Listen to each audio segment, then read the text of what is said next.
baay'eetu. Nagaa maaltu jira miti silas. Dhugaa viidiyoo kana baay'ee nama gaddisiisa. Akka nama tokkotti jechuudha baay'ee nama gaddisiisa. Kan akkanatti rukutamaa jiru akka shunkurtiitti kan cafacafamaa jiru dhala namaati jechuudha. Nama. Barri nuti keessa jiru bara akkamii akka ta'e ani hin beeku. Waaqayyoon ni ifama nuuf haa godhu. Namni walitti ka'e akka bineensaa wal nyaachuu eegalee jira. Dhugaa baay'ee nama gaddisiisa. Har'a kan kaameraa duubatti asa qayyaamee makaraa meeqa nyaatee lubbuun isaa keessaa baatu hedduutu jira. Garuu nuti kan kaameraa irratti nama tokko lama arginu isaan qofaadha jechuudha. Nama ta'ee uumamuu kiyyattan jibbi namummaa kiyyan of jibbe ani har'a jechuudha. Viidiyoo kana ilaalee baay'ee tokko rirrina jedhe. Baay'ee namatti dhaga'ama. Dhala namaa akka shunkurtiitti irra dhaabbatanii albeedhaan gaafa isa cafacafan. Harka maalii akka isaa rukutu namni namarraa dhalate namni lubbuu qabu tokko jechuudha. Haala kanaan nama miidhuun baay'ee namatti ulfaata. Baay'ee namatti dhaga'ama. Namni bineensa ta'e wal nyaachuu eegalee jira jechuudha barri nuti keessa jirru. Kan duraanii caala abaasatiidha kan deemu. Kana arguu caala wanti du'a caalu hin jiru. Dhugaa warri du'anii lubbuun isaanii keessaa baatanii wabbaafate jechuudha. Jireenya shakkii keessa jiraachaa jiran uumtuyyuu. Har'aaf biyya ormaa irra teenya maal homuu nutti dhagahamuu dhabuu danda'a. Homaa ta'us dhabuu dandeenya. Garuu biyya keenya keessatti gallee har'a viidiyoo kana ilaalaa garuu biyyuma galla jennee yaaduudhaafiyyuu biyya qabna jechuudhaafiyyuu anana saalfachiisa jechuudha. Baay'een qaana'a.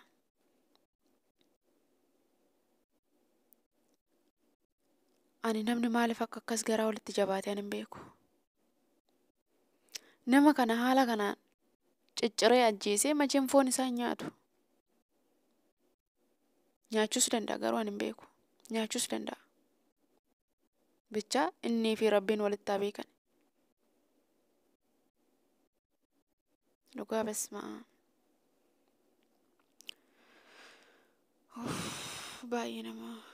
Baay'ee nama gaddisiisa. Kana jedhameetillee wanta dubbatamu miti. Nuti asii TikTok irratti wal nyaanna gandaan maalidhaan? Uummanni biyya haala kanaan dhumaa jiru. Akkana ta'aa jiru. Garuu warri Kaayiroo keessaa viidiyoo kana osoo ilaaltanuu, osoo argitanuu, osoo uummanni haala kanaan miidhamaa jiru, har'a isaan bahanii haala kanaan inaaffan isaan maraachee akkana ta'uun isaanii ani hedduu na gaddisiisa jechuudha. Sabaaf dhaabbanna jedhu. Torbee tokkoof hanga uummanni mormi isaanii irraa cite torbee tokkoof yookiin bultii sadiif iyyan. Amma garuu ajandaa dhuunfaa ofii godhatani. Osoo fir'aantee isaanii ta'ee har'a bahanii wal arrabsuu, wal xiqqeessuu, wal tuffachuu, iccitii walii baasuu, waliin nyaatanii, waliin dhuganii atakkasii atakkanaa wal hiisisuu mana walii deemanii wal'aanuu mitiiti. Imimmaan fuula isaaniitirraa hin qooru ture jechuudha. Garuu keessa isaaniitii miti dhugaa dubbachuudhaaf kan uummata keenyaaf jirra jedhani. Namni osoo kana arguu gammachuun maalii akka isatti dhagahamu hin beeku. Kan biyya keessa jiru haala kanaan lubbuu isaa dhabaa jira. Akkanatti ciccitaa jira. Akka shunkurtiititti jechuudha dhalli namaa. Mee yeroo tokko osoo dhaabbanneetii ilaalle. Nuti qoreen yoo nu waraante hangam nutti dhagahama. Garuu haala kana namni qaxaqqaxee nama cicciree hanga lubbuun namaa nama keessaa baatuttu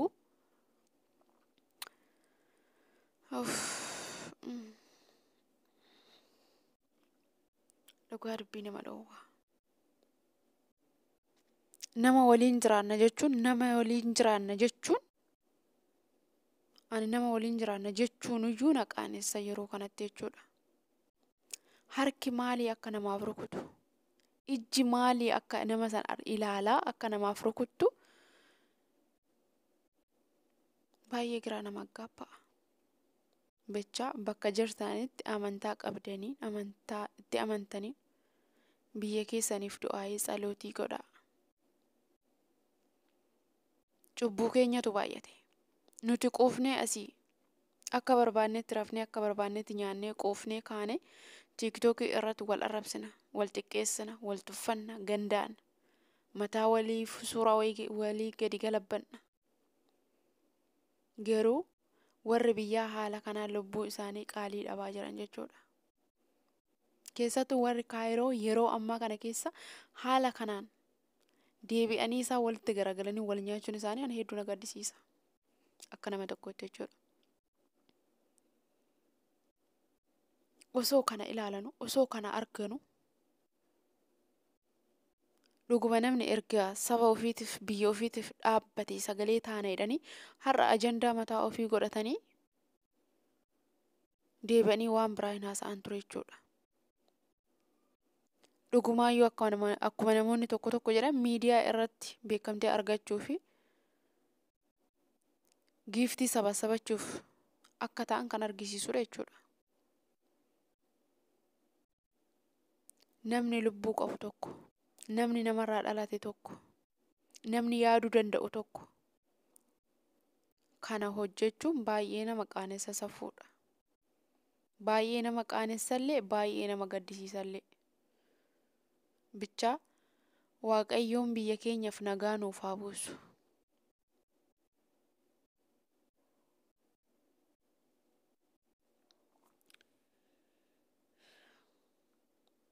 Osoon arguu baadheen jedheen viidiyoo kana.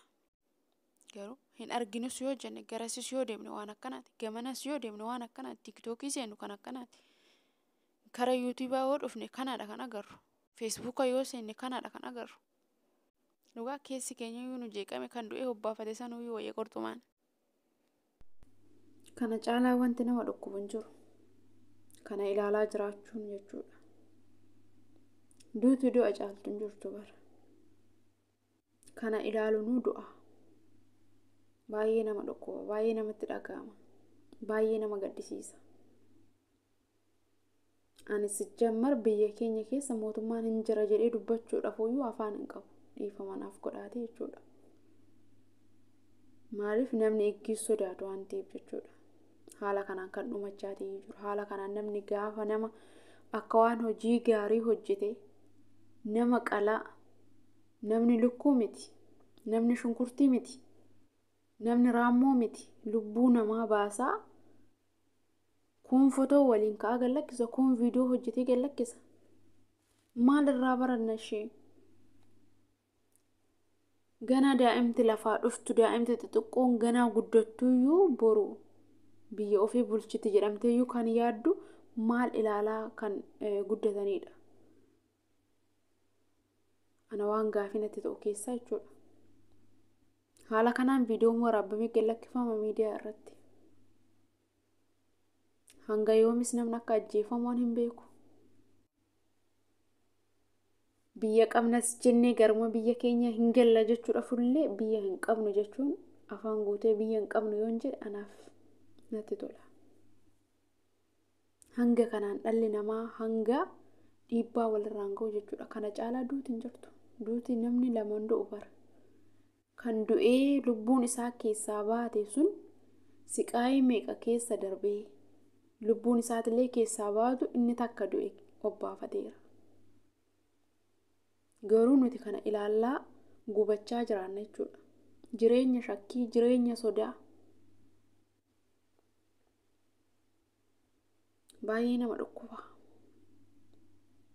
Baay'ee nama dhukkuba. Baay'ee namatti dhaga'ama. Bichaa Rabbiin dhiifama nuuf haa godhu.